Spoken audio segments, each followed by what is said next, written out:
হাশরের ময়দানে নবীজি উম্মতের চিন্তায় বিভোর থাকবেন। একবার দৌড়িয়ে হাউজে কাউসারের কাছে চলে যাবেন নবী। না জানি তার কোন উম্মত হাউজে কাউসার থেকে পানি পানে মাহরুম হয়ে যায় কিনা। আর একবার দৌড়ায় চলে যাবে মিজানের কাছে, না জানি কোন উম্মত আমল ওজন দেওয়ার সময় ধরা পড়ে যায় কিনা।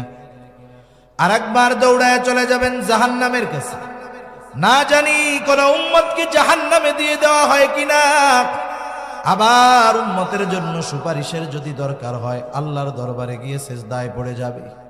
যতক্ষণ না ওই উম্মত যার মধ্যে যাররা পরিমাণ ঈমানও আছে তার ব্যাপারে আল্লাহ তাআলার কাছ থেকে ক্ষমার সংবাদ নবীজি না পাবেন, ক্ষমার নিশ্চয়তা যতক্ষণ নবীজি না পাবেন, আমার আপনার নবীও ততক্ষণ জান্নাতে প্রবেশ করবে না।